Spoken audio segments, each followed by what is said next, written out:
충남 천안에서 청각장애인 커플이 장기간 학대를 당했다는 의혹 YTN의 단독 보도로 전해드렸는데요. 이번에는 지적장애가 있는 남성이 억대의 사기 피해를 봤다는 의혹을 집중 보도합니다.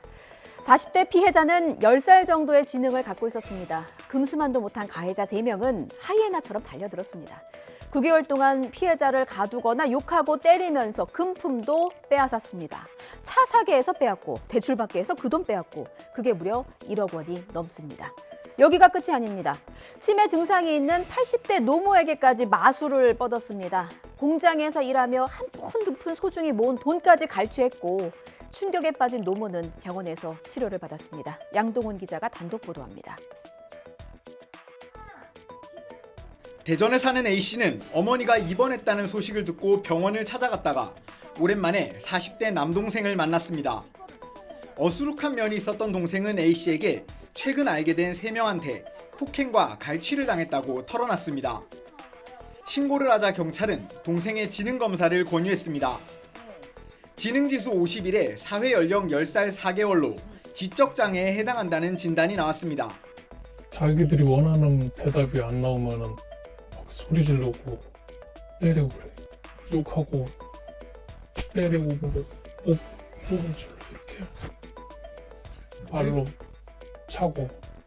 가해자들이 A씨 동생 명의로 대출을 강요하고 7천만 원이 넘는 차를 사게 해 가로챈 거로 드러났습니다. 또 휴대전화 여러 대를 개통해 소액 결제를 마구잡이로 했는가 하면 카드를 만들어 명품 가방을 사게 하는 등 1억 원 넘는 금품을 가로챈 거로 나왔습니다. 2023년 1월경부터 한 9개월 정도 가해자들과 같이 생활을 하면서 가해자들의 어떤 물질적인 여러 가지 강요나 이런 것들에 의해서 한 1억 원 정도의 피해를 입으신 것으로 확인을 했고요. 가해자들은 치매 증상이 있는 A씨의 80대 어머니에게도 접근했습니다. 여자친구인 것처럼 속여 돈을 송금받고 어머니 명의로 고가 휴대전화 세대를 개통하는 등 1,000만 원 넘는 금품을 갈취한 거로 드러났습니다.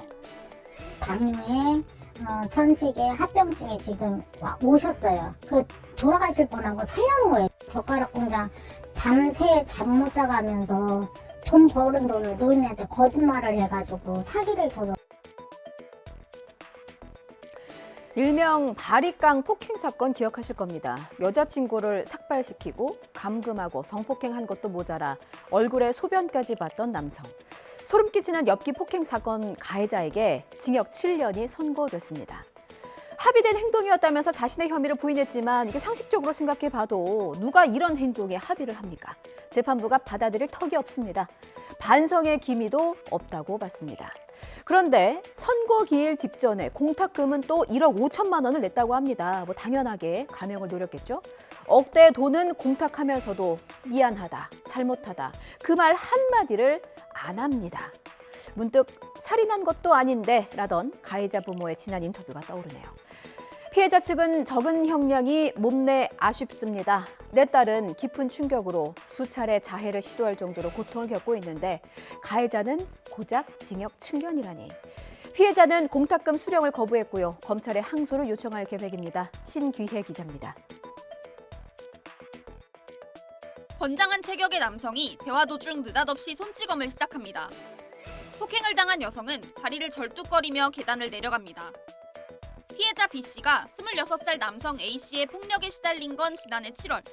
A씨는 당시 연인이었던 B씨를 오피스텔에 닷새 동안 감금한 채 폭행과 가혹행위를 이어갔습니다. 심지어 이발기로 B씨의 머리를 밀고 성폭행과 불법 촬영까지 저질렀습니다. B씨는 A씨가 잠든 사이 부모에게 살려달라는 문자를 보냈고 신고를 받고 출동한 경찰에 구조됐습니다. 구조 당시 B씨는 강아지용 울타리 안에 떨고 있었던 것으로 전해졌습니다. 재판에 넘겨진 A씨는 연인 사이에 합의된 행동이었다며 혐의를 강하게 부인했습니다. 재판부는 B씨가 피해 사실을 일관되게 진술했고 내용이 A씨의 진술과도 크게 어긋나지 않는다고 판단했습니다. 또 B씨가 심리적으로 억눌린 상태에서 A씨의 보복이 두려워 강요에 응한 것으로 보인다고 지적했습니다. 그러면서 재판부는 A씨에게 징역 7년을 선고하고 성폭력 치료 프로그램 이수와 취업 제한을 명령했습니다. 전혀 없었습니다. 가해자는 지금까지도 뭘 반성하는지 모르겠어요. 저 이 사건만 보더라도 너무 약하죠. 처분, 강력한 처벌이 있어야만이 범죄를 좀 막을 수 있지 않을까. 차라리 벼룩에 간을 떼먹지 싶은 제보가 들어왔습니다. 콜센터 용역업체 대표가 직원들의 4대 보험료와 퇴직금을 떼먹고 잠적해버렸습니다. 전국 각지에서 홈쇼핑이나 케이블 TV 업체의 고객센터 업무를 대행하던 곳이었습니다. 안 그래도 감정노동으로 하루하루 힘겨운데 난데없이 보험료가 체불됐다는 통보를 받게 된 직원들, 하늘이 무너지는 기분이었겠죠. 퇴직금을 받을 길이 없습니다. 이 업체 소속의 상담원만 300명이 넘습니다. 계약이 끝나면 고스란히 체불로 이어질 가능성이 큰 겁니다. 불안하고 속상해서 제대로 일할 수나 있을까 싶습니다. 경찰은 전담 수사팀을 꾸리고 잠적한 대표를 찾고 있습니다. 보도에 김근우 기자입니다. 케이블 TV 업체 고객센터에서 상담원으로 일하는 반정민 씨. 난데없이 4대 보험료를 내지 않았다는 통보를 받았습니다. 여러 차례 항의에도 납부를 미루던 업체 대표는 최근 잠적했고 실종 신고까지 접수됐습니다. 고객센터를 맡은 업체가 바뀌면서 기존 업체와 고용계약도 끝났는데 5년 동안 일한 퇴직금 1,600만 원은 한 푼도 받지 못했습니다. 사실은 다 포기하고 싶었어요. 그리고 그 퇴직금이라는 게 어떤 분한테는 작은 돈일 수 있지만 저희 같은 사람들한테 진짜 큰 돈이거든요, 그거. 체불임금을 최대 700만 원까지 정부가 대신 주는 대지급금 제도도 적용받지 못했습니다. 대표가 잠적해 못 받은 월급이 어느 정도인지 확정할 수 없었기 때문입니다. 남은 길은 몇 년이 걸릴지 알 수 없는 민사소송뿐입니다. 그 소송용 확인서라도 받을 수 있게끔 근로감독관님한테 요구를 해서 그걸 받고 그거를 가지고 법률구조공단에 가서 민사소송을 통해서 받는 방법이 지금은 최선인 것 같거든요. 이 업체는 유명 홈쇼핑과 케이블 TV 업체 등 전국 각지에서 고객센터 업무를 맡아왔습니다. 실제로 지난해 말부터 차례로 계약이 끝나면서 광주와 대구 등 곳곳에서 신고가 잇따르고 있습니다. 1월 말 정도 되면은 전부 다 이제 계약이 종료가 돼서 더 나올 예정이고요. 그러면은 최소 300명 이상이 이제 퇴직금 미지급 관련하고 연금 관련으로 더 나올 것으로 예상을 해요. 여기 낚싯줄에 걸린 새끼 남방 큰 돌고래 종달입니다. 언제부터 이 고통을 겪었는지도 모르겠어요. 지난해 11월 주둥이에서는 낚싯바늘이, 몸통과 꼬리는 낚싯줄이 걸린 채로 발견됐습니다. 낚싯줄은 이미 살을 파고들었습니다. 움직일 때마다 너무 고통스러웠겠죠. 이거 안 움직이자니 몸이 또 가라앉았을 겁니다. 살기 위해서 몸부림을 칠수록 죽음은 다가왔습니다. 이틀째 구조 작업이 펼쳐졌습니다만 낚싯줄은 좀처럼 떨어지지 않았습니다. 날씨도 야속합니다. 바다 날씨가 나빠서 구조단이 철수해야만 했는데요. 조만간 종다리가 자유로워졌다는 소식 꼭 전하고 싶습니다. 고재영 기자입니다. 새끼 남방 큰 돌고래 종다리에 몸에 감긴 낚싯줄을 끊기 위해 작은 배가 접근합니다.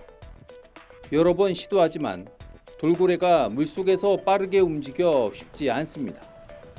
제주 돌고래 긴급 구조단은 구조 작업 첫날 꼬리 뒤로 이어진 낚싯줄 2.5m가량을 제거했는데 종다리 발견 석 달 만입니다.